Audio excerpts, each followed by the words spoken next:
Padre Santo, te damos muchas gracias, Señor, por este privilegio de poder venir aquí a escuchar estas instrucciones que tú tienes para ti. Te damos gracias por tu palabra de vida transformadora, tu palabra que nos equipa y nos alimenta. Te doy gracias por cada persona, mi Señor, que hoy no solo le pareció importante, sino que de pronto sacrificó, se esforzó para estar aquí, Señor.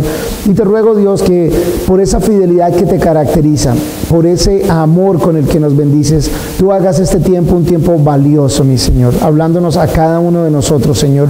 Tú sabes de nuestras angustias, ansiedades, necesidades, de aquellas respuestas que necesitamos, mi Señor, de aquellos caminos de pronto que estemos tomando que no sean el mejor, y te suplico y te ruego que en el día de hoy nos exhortes, nos corrijas, nos des dirección, nos des las instrucciones que necesitamos y nos des la obediencia necesaria. Sin ti no lo podemos hacer. Entonces, que con tu Espíritu Santo nos guíes, mi Señor, a hacer lo que tú quieres que hagamos. Por favor, bendice este tiempo, mi Señor. Nos encomendamos en tus manos, en el nombre de Jesús. Amén. Me acuerdo cuando primera vez llegué, era el año 1993, a Estados Unidos, y me tocaba ir a ciertos sitios, y allá pues uno maneja. Gracias a Dios hay buena señalización, y uno más o menos decía, o le decían, te sales en la salida número tal de la autopista, ok. O cuando llegues a tal calle, por ahí te sales, y las calles tienen los nombres. Pero si uno iba en una autopista de alta velocidad, el problema era cuando de pronto uno iba ahí desconcentrado un poquitico, y si se tenía uno que salir en la salida 35, cuando se da uno cuenta, ¡ay, qué! La 35, y ahora, ok, me salgo en la 36, pero la 36 a veces era varias millas más adelante, y se sale uno, ¿y ahora qué? ¿Cómo hago para volverme a montar aquí, volverme a devolver, salir? Un par de veces no era tan fácil como salirme y otra oreja, y ahí empieza uno. Y sí hay señales y tal, pero igual uno no sabe las señales y, ajá, ¿y qué? ¿Y por cuál es la próxima? Y toca empezar a preguntar. Y entonces le preguntar, perdón, ¿cómo me vuelvo a montar la autopista? Sí, por tal, la tercera, la quinta, la derecha, la tal, la no sé qué. Y empezaron a manejar con cuidado. Y las calles eran distintas, entonces no había tantos andenes separadores, sino las líneas amarillas, esas líneas amarillas que también hay aquí, que se supone que uno no pase sobre la línea amarilla y que todos nosotros pasamos. Entonces, pero allá sí no se puede uno pasar esas líneas amarillas. Y el semáforo no es como acá, que el semáforo está aquí. Entonces, si uno queda de primero, le toca a uno estar así, mirando a ver cuándo es que cambia el semáforo. Allá sí está así como al frente. Pero como uno está desacostumbrado, entonces llegaba y como que, ¿será que ese semáforo sí es para mí o no es para mí? Y precisamente en ese día llegué a una intersección y había un policía. Por la que yo iba era de 3 carriles, la que venía es de 3 carriles, las que cruzan de 3 carriles, y había un solo policía. Y yo, wow, ¿cómo va a controlar el tráfico? Porque los semáforos no estaban funcionando. Y bueno, yo quedé como de primero en la que me tocaba a mí. Bueno, quedé de primero porque él empieza a dar vía a las que yo voy, y yo llego y yo no estaba seguro, yo apenas lo vi que como quiso así, entonces yo mejor paré, me esperé. Y luego llego y cuando lo veo que sigue dando vía, uno solo, y yo admirando, wow, ¿cómo hace para darle vía a tanta gente? Entonces llegué y me mira, pero me mira así a los ojos.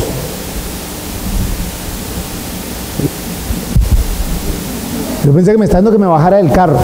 Entonces yo, ¿será que si le doy? No le doy, me vuelvo a mirar. Ok, di, pero entonces como que pasé despacio pensando y me orillé. Y me orillé a ver si era que me estaba haciendo. Él me miró y apenas me dio la cabeza y siguió. Yo creo que la cosa no es conmigo. Y bueno, seguí esa experiencia. Y luego tuve otra parecida. Ya empecé como a conocer un poquitico más, y luego salió una cosa maravillosa, un sistema de navegación. Y entonces me prestaron un sistema de navegación para ir a otra ciudad de la Florida. Yo dije, no, ya con esto sí es otra cosa. Puse esa cosa, el sitio a donde iba, y la maravilla. Una muchacha diciéndome a dónde ir. ¿Y qué tal? En 300 metros tanto es al Estado Unido. ¿Cómo sé cuántos son 300 metros? Ahí van como en 200 metros tal cosa, en 100 metros tal otra. Y direcciones bien apropiadas. Pero a veces era que 100 metros, y dice, no, pero esa esquina no son 100 metros. Y inevitablemente, la verdad, me pasé en una. Y yo me pasé y dije, a ver, ¿ahora qué va a hacer? A ver, ¿ahora qué va a hacer? Y empezó eso recalculando, decía. Y entonces empezaban a cambiarse todas las líneas. Entonces, devuélvase a la derecha, no, entonces como 10 vueltas para volver al mismo sitio. Ay, mira que sí. Y luego ya intencionalmente volteé a la izquierda por donde no era, para ver qué hacía el coso ese, a ver si sí. y recalculaba y llegaba. Y llegué a un sitio y se me volvió loca la cosa porque había una cosa de construcción. Y ahora, ¿qué vamos a hacer? Está cerrado el camino. ¿Sí? Empezó a recalcular otra vez, me sacó de la zona de construcción y me sacó al otro lado. Esta cosa es maravillosa. Y esos eran los comienzos de la navegación. Hoy en día le avisa a uno si hay tráfico. No sé si han utilizado uno que se llama Waze. Le avisa a uno si hay policía. Le avisa a uno si hay retén, si hay accidente. Es increíble esa cosa. Y uno con el teléfono le va diciendo cómo va eso. Y es hasta gratis. Y de hecho uno puede ir informando lo que va pasando. Si yo pongo que hay un accidente, queda reportado y toda esa cosa. ¿Cómo funciona eso? Resulta que funcionan con un servicio de satélite también. Y ya sé que ya ahorita ustedes están pensando, ajá, ¿qué tiene que ver todo esto con el estudio bíblico? Miren, tienen que ver todo, porque es que hoy en día funciona con una autoridad superior que desde el cielo puede ver la situación y la ubicación en la que yo estoy, sabe cuál es la dirección para la cual yo voy, y si yo le hago caso, me lleva allá. Cuando llegué a Cartagena y no conocía Cartagena, cogí un taxi como queriéndomela saber de que sí sabía para dónde iba. Y le dije al taxista, por favor, me llevas ahí al pie de la popa, a la carrera 24 con 21. El man no me dijo nada. Y luego me dice, ya después de que andamos, dijo, ¿y eso a dónde es? En el pie de la popa, en la carrera 24, número 21 a 25. ¿Eso dónde es? Me tienes que decir por dónde es. Entonces yo dije, bueno, listo, empiezo a buscar los números que diga carrera 21, carrera 22, carrera 23, carrera 20. Nada de señales de nada. Y el man me miraba por el espejo. Si yo estaba buscando por números de carreras, él veía el número de pesos que me iba subiendo a la carrera que yo iba haciendo, porque él sabía que me iba a dar vueltas sin saber. ¿Por dónde es? Y me dijo, no, por ahí preguntamos. Paró en un sitio y se hacía el loco y preguntaba, oye, ¿dónde es? No sé qué. Y todo el mundo, ajá, ¿eso dónde es? Nadie sabía con la dirección. Hasta que por ahí alguien dijo, eso es como por el Callejón Franco. Eso, en el Callejón Franco. Ningún callejón decía callejón, nada. No había, bueno, en fin. Pasó un buen rato, llegamos allá y como 20,000 pesos después, desde aquí hasta allá nomás, finalmente me ubicó en el sitio. Y no tengo que aprenderme cómo es la llegada para esto, cómo son las señales. Ya hoy en día hay más señales, ya hay más números, ni aquí en Boca Grande había, ya hay más señales. Todo esto tiene que ver, es porque precisamente nuestro estudio de hoy en el libro de Amós y los que hemos tenido las últimas 2 semanas, el Señor se ha encargado de darnos un poco de señales, de advertencias desde su perspectiva de arriba, sabiendo lo que tiene para nosotros, sabiendo a dónde nos va a llevar. Nos ha estado dando direcciones, tanto a la nación de Israel en ese momento como a nosotros, pero de pronto a algunos de nosotros al Señor le toca recalcular la ruta, porque cogimos por donde no era. De pronto llegamos en donde no había señales o no quisimos ver las señales y nos perdemos, aún como seguidores del Señor. Y al perdernos, perdemos un montón de tiempo. Lo bueno es que así como el sistema de navegación, si en últimas dices, bueno, está bien, voy a seguir las instrucciones del sistema de navegación al pie de la letra, te va a llevar al sitio que es, aunque te hayas demorado más. Porque si te perdiste ya toca gastar más curvas, más vueltas, más giros para poder llegar a donde estabas antes. Y sin importar en dónde estás ahorita, y si de pronto en donde estás perdido o perdida, si escuchas las advertencias y las instrucciones del Señor, garantizado que te lleva al camino correcto. Y te pone en el camino correcto para que llegues al sitio que Él tiene para ti. Bíblicamente muchas veces se habla de ese sitio de para que tengan vida y vida en abundancia. Y si de pronto estás diciendo, por fin van a echar una prédica aquí que sea de prosperidad, de que me va a ir bien, de que voy a tener casa, de que voy a tener... Hoy vamos a ver un poquitico también de lo que tiene que ver esa vida en abundancia de la cual el Señor nos habla. Pero por ahora, en Amós capítulo 5, viene el tercer, oigan Israel, oigan esta palabra. En las últimas 3 semanas ha sido, oigan esta palabra que yo pronuncio como lamento por ustedes, oh casa de Israel. Y luego viene el hablar con un lenguaje figurativo y poético. Cayó la Virgen de Israel para no volverse a levantar. Sobre su suelo yace abandonada y no hay quien la levante. Porque así dice el Señor Dios a la casa de Israel: La ciudad que salía con 1000 quedará con 100, y la que salía con 100 quedará con 10. Porque así ha dicho el Señor a la casa de Israel: búsquenme y vivirán. Y no busquen a Betel, ni entren en Gilgal, ni pasen a Beerseba, porque Gilgal será llevada en cautiverio, y Betel será convertida en nada. Y aquí brevemente hacemos una primera parada. Escuchen esta palabra. Hey, viene el anuncio. En 200 metros prepárense a hacer una derecha. En 100 metros prepárense a hacer una derecha. En 50 metros procedan a hacer una derecha. Ha venido siendo el mensaje. Y en este caso, ya el que se pasaron y no hicieron la derecha, vienen las consecuencias. En el versículo 3, cuando dice: la ciudad que salía con 1000 quedará con 100, y la que salía con 100 quedará con 10. Hablando de que quedará un 10% de quienes eran los habitantes. La destrucción será a tal punto, de tal manera que solo un 10% de ellos sobrevivirá. Y se habla del remanente de Israel. Ese remanente, aquí con este ejemplo, hablando de que si habían 100 personas, solo 10 van a quedar. La destrucción va a ser una masiva, va a ser una arrolladora, en donde solo un 10% sobrevivan. Las consecuencias son bastante serias. Y por eso en el versículo 4, el Señor le dice a la casa de Israel, uno de los versículos claves de este capítulo: búsquenme y vivirán. Búsquenme y vivirán. No vayan a Betel, ni entren a Gilgal, ni a Beerseba, que eran los sitios en donde había adoración, pero era una adoración mezclada entre lo que el Señor les había instruido y una adoración pagana. Todo eso, y los que están allá serán llevados en cautiverio.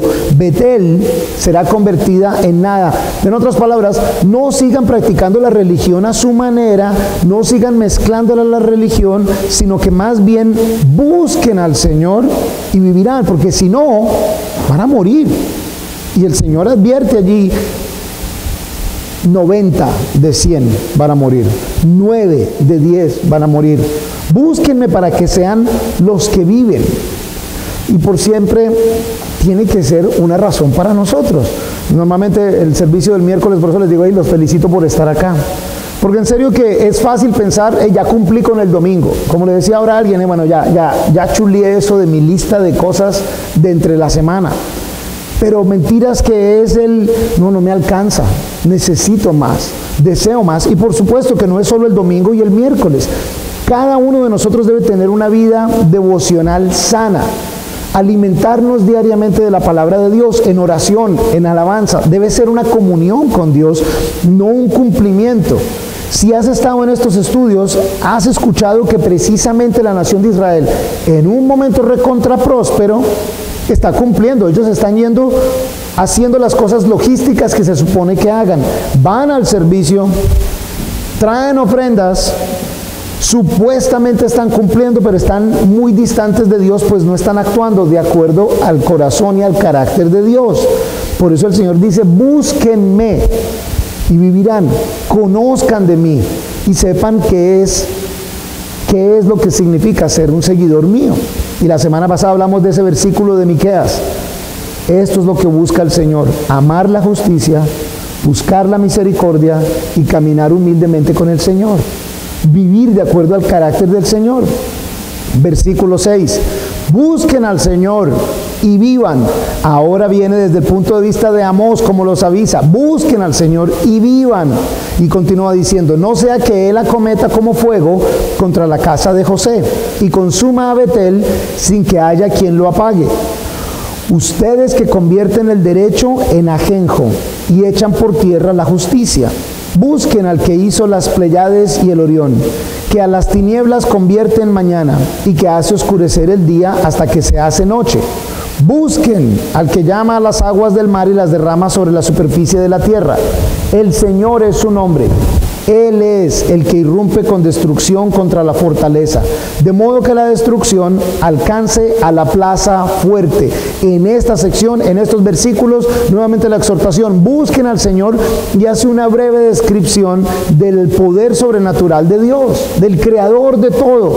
Si ustedes se maravillan de la naturaleza, porque acuérdense, los dioses que ellos estaban adorando como dioses paganos, era el dios del sexo, el dios del clima, y el dios de, ¿cuál era el otro? Sexo, clima, y el dios de la guerra.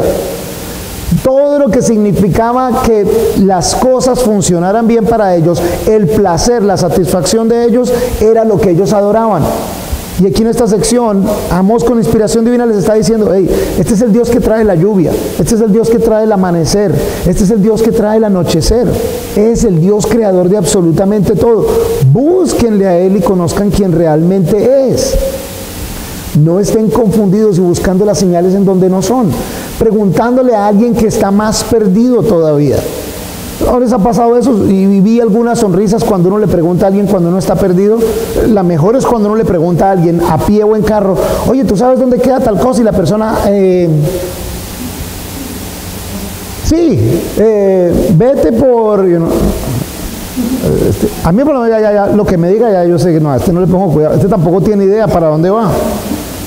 Yo, si no, que me dices con él: oye, ¿tú sabes dónde queda tal cosa de no sé qué? Ah, sí, ya, mira, sí, vete por no sé dónde.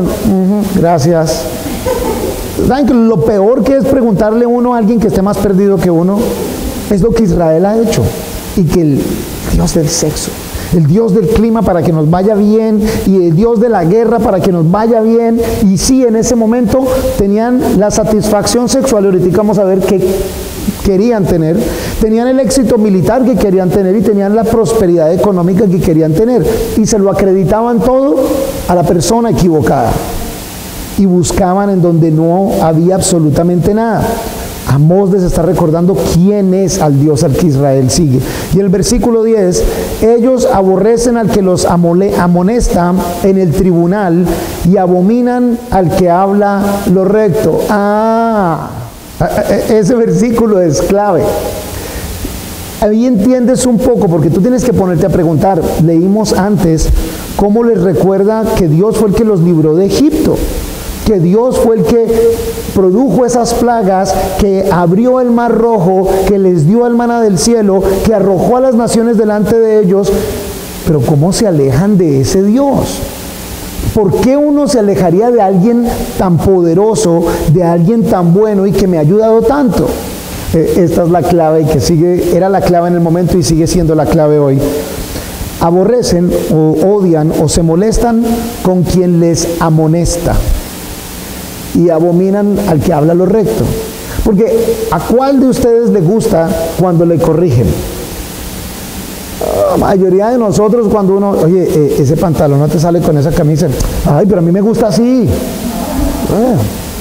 Entonces, o será que yo soy el único pecador, porque a mí me molesta cuando me corrigen. Amo que me corrijan en el sentido de que quiero aprender y quiero corregirme, pero es, no sé, pero como que toca algo por allá cuando lo corrigen a uno, como cuando le están diciendo a uno que hizo uno algo malo, y me tienen que decir, y yo quiero hacer lo que yo quiero hacer, y cuando le dicen a oye, de pronto debieras buscar trabajo aquí, o de pronto debieras dejar de hablar de tal manera.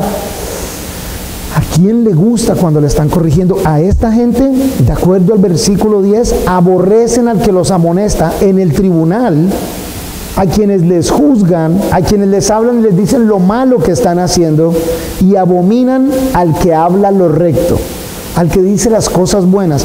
Buscan más bien al que dice lo que les conviene o lo que les gusta escuchar.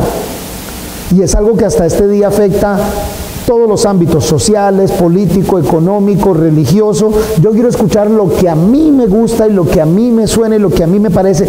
Miren, si alguien sabe eso, es este profeta Amós. Este es el profeta al cual el Señor llama, no es el único del momento, hay otros en ese momento, pero es el cual el Señor llama a hablarle en el mejor momento, uno de los mejores momentos de la historia de Israel, a decirles: Dios los va a castigar, Dios va a traer miseria, van a perder, muchos van a morir, van a ser llevados al destierro, van a ser exiliados. Eso es lo que profetiza, eso es lo que habla Amós. ¿Se imaginan ese mensaje en la iglesia todas las semanas? Arrepiéntanse, el Señor los va a castigar, ustedes son unos dañados, son unos pervertidos, son unos desobedientes. Una sola semana que escucharon un mensajito de esos aquí, no vienen la otra semana. Pero vamos a verlo por Facebook Live por si acaso, que ahí lo puedo apagar. Y estaría viendo a la gente parándose y saliendo porque está mucha cantaleta, hombre, esa regañadera. Así más o menos lo que le toca al profeta Amós. Jeroboam y todos los demás dicen, pero ¿cuál este man de qué habla si nosotros estamos bien? Los asirios están lejos, tenemos arreglo con ellos, los egipcios están lejos, tenemos amistad con ellos, todo está bien. Este man si viene aquí a aguafiestas, a poner problema. Y Amós les dice en ese versículo, a esta gente le molesta cuando les corrigen, cuando les exhortan les incomoda. Y como eso es así, en el versículo 11, por tanto, puesto que pisotean al pobre y toman del tributo de granos, aunque hayan edificado casas de piedra labrada, no las habitarán. Plantaron hermosas viñas, pero no beberán el vino de ellas. Porque yo conozco sus muchas rebeliones y sus grandes pecados, que hostilizan al justo, que toman soborno y que hacen perder su causa a los pobres en el tribunal. Nuevamente, en esta sección, el Señor vuelve a manifestar que una de las peores cosas es la de pisotear al pobre, la de actuar injustamente, la de aprovecharse de los que tienen necesidad.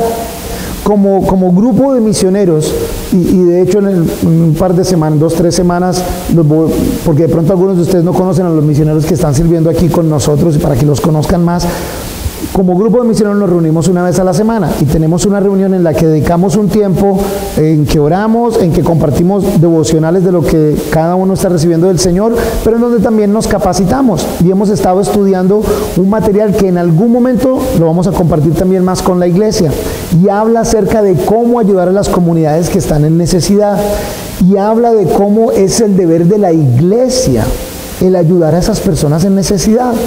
Y la semana pasada o hace 2 semanas creo que lo compartía, no es necesariamente el trabajo del gobierno, es el trabajo de la iglesia, el de apoyar a las personas en necesidad. Somos la primera línea de defensa, y no lo digo yo, está en la palabra. El Señor, desde que establece la ley, le da instrucciones a Israel de cómo ayudar al pobre. Y hay una cantidad de normatividades para que el pobre no aguante hambre, para que el pobre no esté tan mal, para que el pobre tenga al menos las cosas básicas.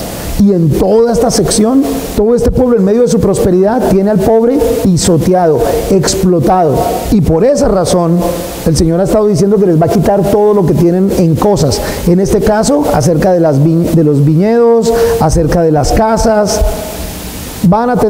Tienen todo eso, pero no lo van a tener ya más, porque conozco sus rebeliones, sus grandes pecados. Y en el versículo 13, por eso en tan mal tiempo el prudente calla, porque es tiempo malo. Versículo 14 es el otro clave de este capítulo.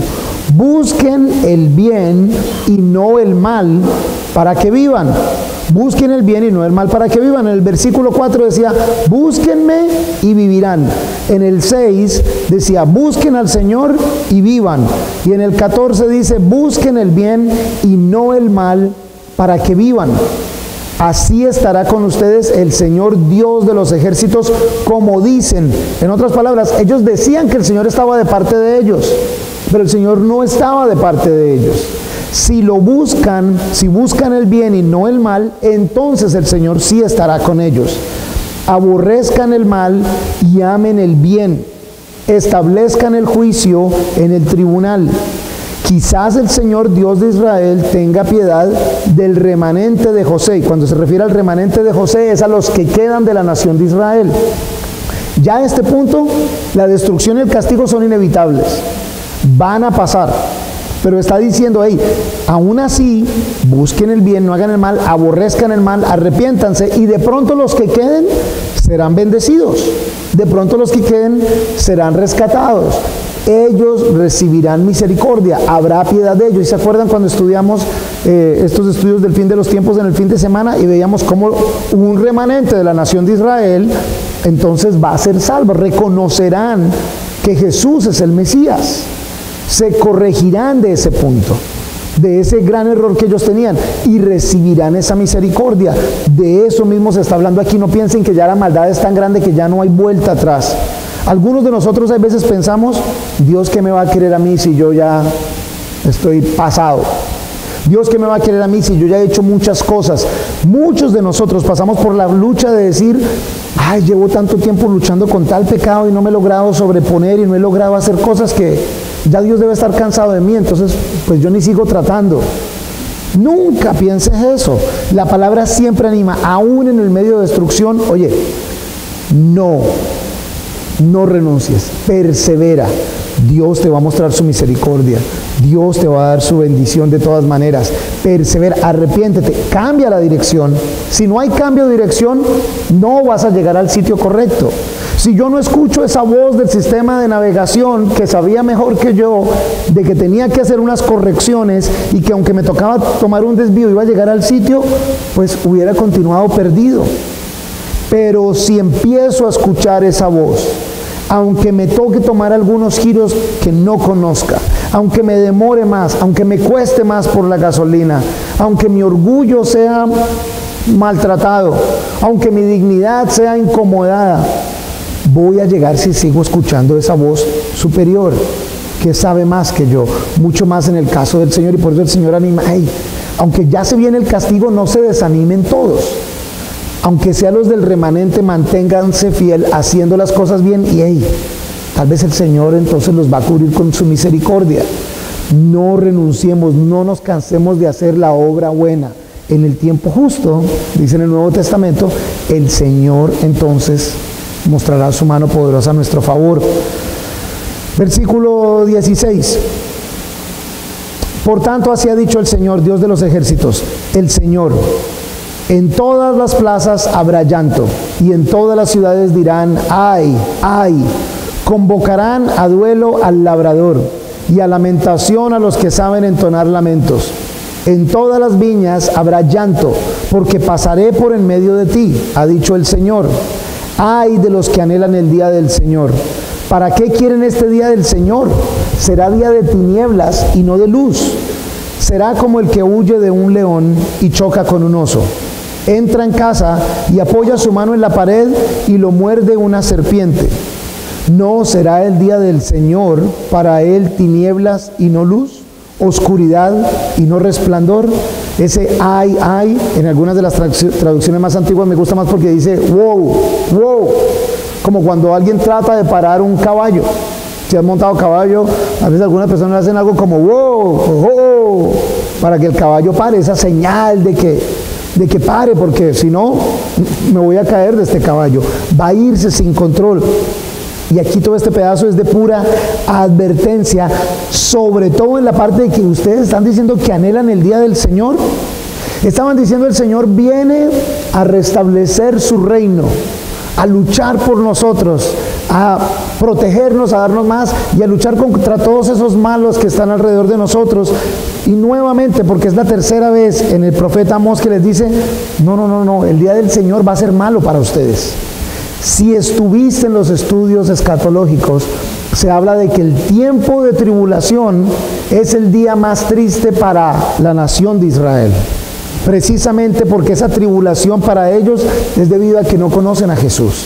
Cuando se llegue esa tribulación, hoy en día en tiempos modernos, la iglesia estaremos en el cielo.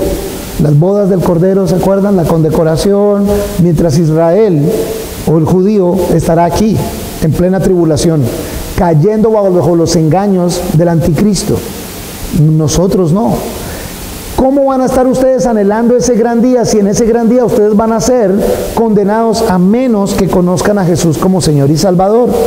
No piensen que la religiosidad de ustedes y el seguir normas y ritos y cosas es lo que los va a salvar.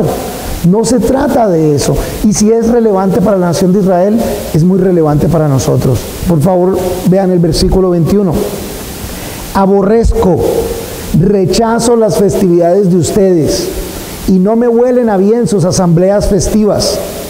Aunque me ofrezcan sus holocaustos y ofrendas vegetales, no los aceptaré, ni miraré sus sacrificios de paz de animales engordados. Quita de mí el bullicio de tus canciones, pues no escucharé las salmodias de tus instrumentos. Más bien, corra el derecho como agua y la justicia como arroyo permanente. ¿Se dan cuenta lo que trae la religiosidad vacía? Desde el versículo 21, aborrezco. Otra traducción dice detesto. Rechazo las festividades de ustedes, y hablando de las festividades religiosas. Me apestan, dice otra traducción. Esta dice no me huelen bien sus asambleas religiosas. Aunque me ofrezcan holocaustos y ofrendas vegetales, aunque me traigan mucha ofrenda, mucho diezmo, mucha cosa, no los aceptaré ni miraré sus sacrificios de paz de animales engordados, ni siquiera los voy a notar. Quiten de mí el bullicio de canciones. Noche de alabanza, tiempo de alabanza, bulla. No escucharé las salmodias de tus instrumentos. No es obviamente que el Señor no quiere que esas cosas pasen, pero no quiere que pasen cuando son vacías, cuando carecen de un corazón humilde delante del Señor. Si lo estás haciendo para que te vaya bien, olvídate de eso. Me han escuchado muchas veces, y no le voy a gastar el tiempo, pero es nada más incluso cuando se habla de ese lenguaje de que es una siembra que voy a dar. Hay veces cuando necesitamos arreglar tal cosa, y algunas veces ha venido alguien, un contratista, dice que es cristiano, entonces dice, me vale tanto, pero te lo voy a dejar en menos, lo otro es una siembra que voy a hacer. O sea, voy a dejártelo 200,000 pesos más barato, esa es la siembra, para ver si el Señor me bendice y me va más bien por otro lado. Es de ese corazón del cual el Señor se está quejando. Eso no me huele bien, eso me apesta. Eso de que voy a dar esto, bueno Señor, ahora bendíceme, eso me apesta. Ese voy a hacer bulla, voy a hacer escándalo para que la gente diga, ay, esta persona sí que ama al Señor. O voy a hacer toda esta bulla delante de los demás para que Dios se sienta orgulloso de mí. No me gusta, me incomoda ese tipo de relación. El Señor se enfoca en el corazón de cada uno de nosotros. Si tú estás haciendo eso de todo corazón, el Señor lo recibe de todo corazón. Pero si lo estás haciendo para impresionar al Señor o para impresionar a los demás, al Señor le apesta, le incomoda ese tipo de comportamientos. Si es por bullicio, Él no lo quiere.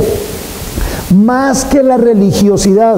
Y hace 2 semanas leímos el versículo que dice que quiero obras de misericordia más que sacrificios de traerme cosas.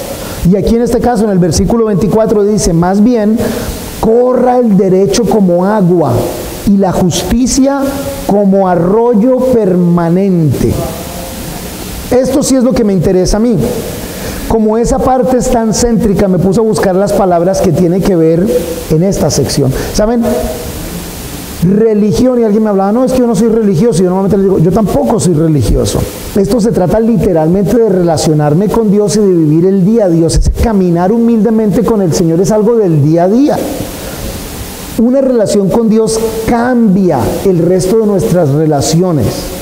Si mi relación con Dios es la correcta, mi relación con las personas cerca a mí va a ser la correcta. Mi relación con las personas en necesidad cerca de mí va a ser la correcta. Y mi relación con el resto del mundo es la correcta. Tú no puedes decir que tú amas a Dios, pero odias a la gente. Si Dios ama a la gente. No, yo al Señor sí lo amo, pero a todos ustedes, aléjense que no quiero saber nada de ustedes. Ese no es el carácter del Señor. Mismo Jesús dijo, amen hasta a sus enemigos. No puede ser. No puede ser que tú digas, yo amo al Señor, pero tratas mal a las otras personas. Eso no es del Señor, aunque no nos guste. Y créanme, yo he sido culpable de eso a veces en un momento de estar molesto y quedaron mal y han arreglado esto 10 veces y todavía se sigue dañando y llegó el contratista y le ha dicho, y le hablaba hasta feo y le digo, no puedo hacer eso, está mal.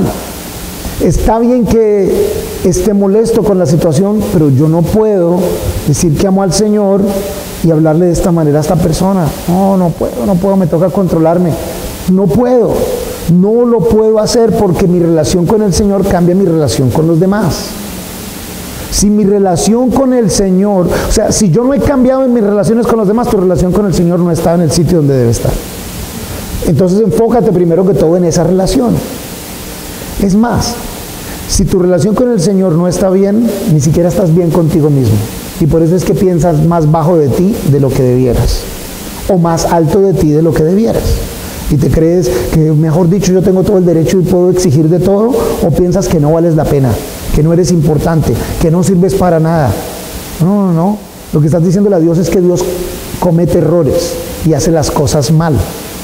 Si Dios te hizo, no vas a ser ideal para todo, pero te hizo así, como te hizo, le quedaste bien y Él te considera una obra de arte. ¿Quién eres tú para pensar que estás mal hecho? Si tu relación con el Señor está correcta, tu relación contigo mismo va a estar bien. Y si uno se relaciona con uno mismo, es más, es con la que uno más se relaciona. No me miren como con cara de loco. ¿Con quién es con la persona que ustedes más hablan todo el día? Normalmente con ustedes mismos. ¿Será que hago tal cosa? ¿Será? No, mejor no voy a hacer tal cosa. No, voy a comer frijoles. No, frijoles no, mejor lentejas. Cuando ustedes están en una foto, ¿quién es la primera persona que ustedes ven en la foto? Ay, ustedes no miran, ay, mira cómo quedó el vecino. Ustedes, ay, ¿cómo quedé yo? Ay, ¿cómo estoy? No. Cuando ustedes se levantan en la mañana, en general, ustedes no piensan, ay, ¿será que los demás desayunaron? No, ustedes, hey, tengo hambre, ¿qué hay de comer? Tal. Yo todo el tiempo estoy en mi mente y cada uno de ustedes todo el tiempo está en su mente.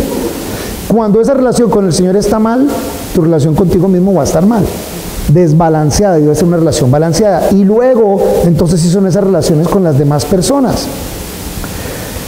Eso afecta bastante. Ese versículo 24, en la palabra original, cuando dice más bien corra el derecho, la palabra para el derecho habla de derecho como un derecho de justicia, hablando como el derecho, de hecho como la carrera derecho, hablando de legalidad, es la palabra hebrea mishpat. Y esa palabra mishpat quiere decir acciones para corregir lo injusto. No es simplemente un concepto. Ese mishpat quiere decir toma acciones para corregir lo que esté injusto. Si sabes que hay algo injusto pasando, tú debes estar haciendo algo, debes tomar acción para hacerlo. O sea que en el versículo 24 diría, más bien toma acción como agua. ¿Y cómo es el agua cuando viene en cantidad de agua? Es avasalladora, cubre todo. Toma una acción intensa, útil para corregir lo que es injusto. Y como está utilizando el agua, luego dice, y la justicia como arroyo permanente. No sé si estaré diciendo bien esta palabra en hebreo, no encontré la pronunciación. Sedaka. Y esa sedaka, que es la que reemplazaría la justicia, en ese versículo 24, habla de relaciones en rectitud, relaciones ecuánimes, sin importar las diferencias sociales. Relaciones justas, ecuánimes, sin importar diferencias sociales, sin importar si es para mi bien o no es para mi bien. ¿Qué es lo justo con los demás? En otras palabras, y viene imagínense, y seguro ustedes han visto un arroyo o un río seco. Hoy en día tristemente vemos muchas veces por temporadas un arroyo, un río seco. Aquí se habla que corra el derecho, que corra las acciones para buscar justicia como agua, y que la justicia, o sea, las relaciones en rectitud, en equidad, sean como un arroyo permanente. No sé, ustedes también me gusta mucho la naturaleza, pero algo de lo que es muy lindo de ver es un río en pleno buen funcionamiento.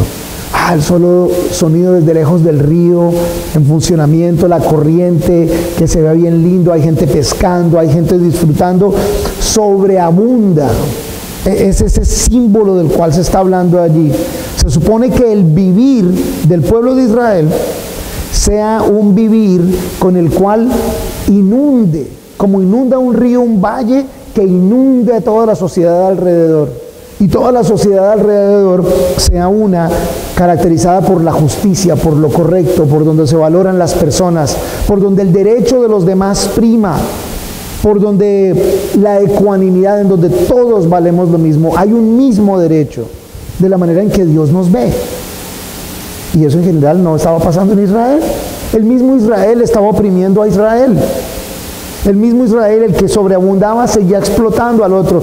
Y hoy en día todavía, sinceramente, como iglesia, fallamos en gran cantidad a este respecto.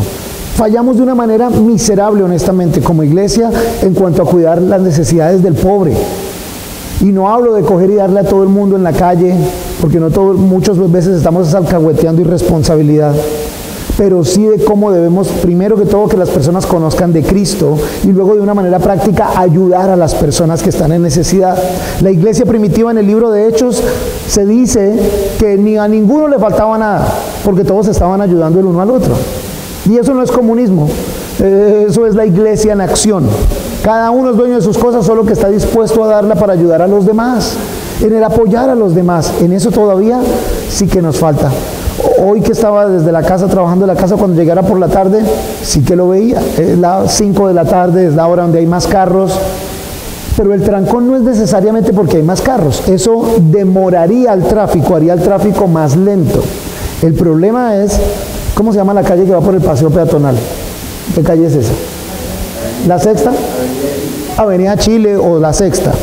Ahí hay una señal que diga, no. Avenida Sexta, ustedes saben porque ustedes son de aquí, la Avenida Chile o la Sexta, la que va por el paseo peatonal. Y esa es una de ida y una de venida, ¿sí o no? Bueno, hoy cuando yo venía, iban 3 de ida. 3 de ida. Entonces, ¿qué pasa? Ya llegué yo y me encontré con uno así de frente, y llego yo. Cuando le hice así, me preguntó por mi mamá, por mi abuela, por mi tía abuela, todo el mundo. Y entonces, ¿qué pasa? Detrás mío vienen otro poco. Entonces, ese poco que viene detrás mío, ya quedamos ahí. Los que venían para allá y que iban a voltear, ya no pueden voltear porque detrás mío hay un poco de fila. Estos no pueden andar, estos tampoco, nosotros tampoco, y los que venían así tampoco. Entonces, quedamos ahí todos mirándonos las caras. Y luego hacemos lo próximo más inteligente que se puede hacer: pitar. Y todos piten, ¿y qué vamos a hacer aquí? Gracias a que el Señor es misericordioso, yo estaba ya en la punta de la esquinita y un tipo me hizo reversa y me alcancé a meter y me salí de ahí. Pero ese es el hacer una situación mala, hagámosla todavía peor. Pero si ustedes saben que este carril es uno de ida y otro de venida, porque vienen 3 de venida. Porque voy de afán, yo tengo que llevar esto, yo tengo que trabajar y yo tengo que hacer lo mío. Es mi derecho. Pues no escuchamos cada rato el derecho al trabajo. Sí, pero el derecho al trabajo tuyo te da derecho a hacer algo en ilegalidad. No, es que es el derecho al trabajo. No, pues eso diría el secuestrador también. Y eso va a decir el ladrón de bancos que está trabajando. Para él eso es un trabajo. Entonces, como tiene derecho al trabajo, dejémoslo que robe. Como tiene derecho al trabajo, dejémoslos que hagan cada quien. Eso se llama anarquía, es lo que eso se llama. Irresponsabilidad. Era lo que se vivía en Israel en ese momento y es lo que vivimos hoy en día.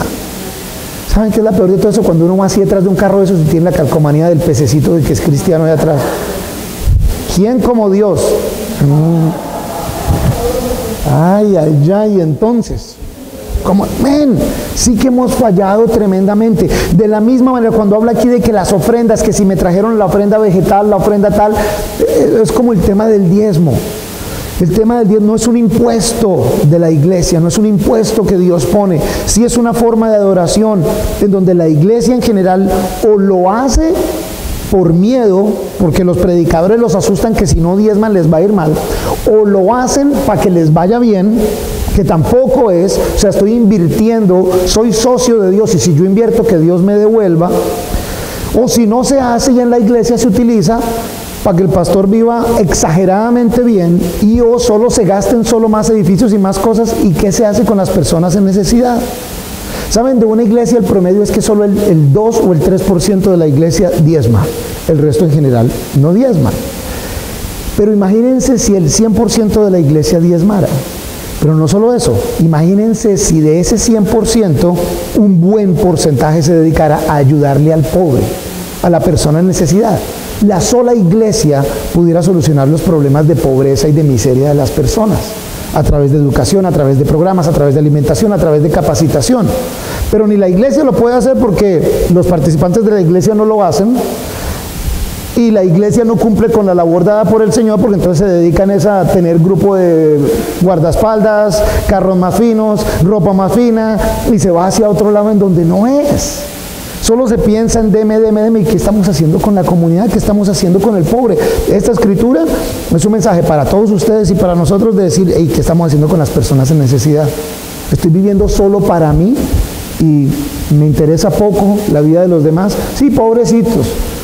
La misma palabra dice, quien ve a una persona en necesidad y pudiendo ayudarle, simplemente dice, ay, voy a orar por ti. Uy, al Señor no le gusta para nada eso. Si tiene la capacidad, vamos a hacer algo por los demás.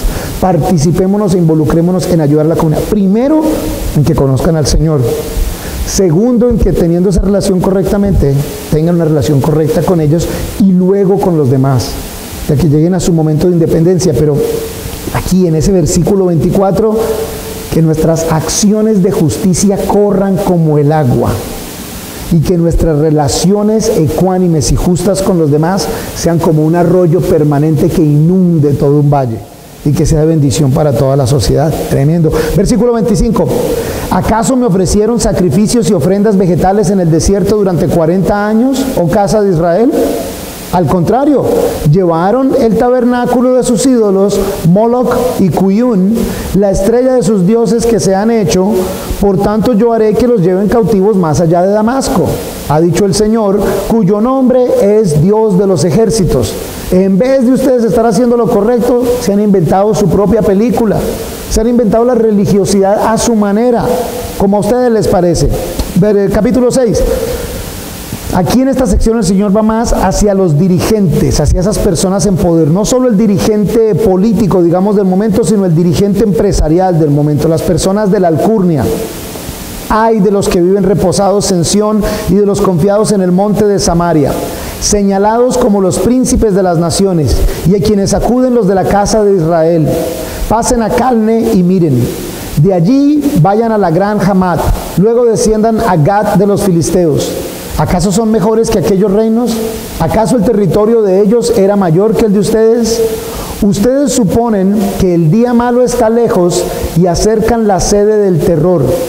Duermen en camas de marfil, se extienden sobre sus lechos y comen los corderos del rebaño y los terneros de engorde. Improvisan al son de la lira e inventan instrumentos musicales al estilo de David. Beben vino en grandes copas, se ungen con los más finos perfumes y no se afligen por la ruina de José. Por tanto, o por todo esto, ahora serán llevados a la cabeza de los cautivos y se acabarán el banquete de los holgazanes. Se acabará, perdón. Estos versículos del 4 al 6, no tenemos mucho tiempo, duermen en camas de marfil. El marfil hoy en día y más en esa época, un material finísimo. Claro, duermen en camas lujosísimas, rodeados de lujos. ¿Saben? La palabra cuando dice se extienden sobre sus lechos, me puse a buscar bien, ay, ¿qué tiene que ver eso? Porque nada más rico que una estiradita bien rica en la cama. Cuando se estira uno, que hasta los músculos del pelo, se estira uno y se está desperezando, y hey, pero ¿estaba mal eso, Señor? ¿Saben? Era una expresión para querer decir que en la cama practicaban cualquier tipo de inmoralidad, que podían hacer cualquier tipo de cosas. Si quieren, búsquenlo, si no me creen, me demoré un tiempito buscando eso. Lo que quiere decir es, duermen en camas súper lujosas, se extienden, o sea, en sus lechos, en el tema de intimidad sexual, hacen lo que les da la gana, cosas incluso que Dios no aceptaba. No solo eso, comen los corderos del rebaño y los terneros de engorde, o sea, no solo los corderos, sino los terneros, y habla de la glotonería que pasaba dentro del pueblo de Israel en ese momento también, de cómo comían y comían sin saciarse y comer. Luego improvisan el son de la lira e inventan instrumentos musicales al estilo de David. Hace un momento hablaba de que no quiero el bullicio ni tanta canción. Se inventaban cosas y hacían otro tipo de cosas distintas musicalmente de lo que Dios quería hacer. Se lo enredaban ellos de otra manera. Y el 6 es mi favorito, que no es mi favorito. Beben vino en grandes copas. La palabra describe más una taza, y de hecho creo que una de las traducciones antiguas dice que beben vino en tazas. O sea, ya tomarse un vasito, porque sí, discúlpenme, pero en algunas iglesias hablan de que, ay, no, tomar es pecado. No, tomarse un vino o tomarse una cerveza, encuéntreme el versículo en donde dice que es pecado y que es. El israelí tomaba un vaso de vino con su comida, y muchas veces era un vino más reducido con agua todavía. Emborracharse sí está mal, pero ya no era tomarse una copa de vino con una comida. Ahora sírvamelo en una taza. Me acuerdo cuando el mundial iba a empezar y alguien decía, un periodista decía, no, pero es que ¿quién se ve un partido sin beber? No, o sea, hasta para ver un partido de fútbol toca beber.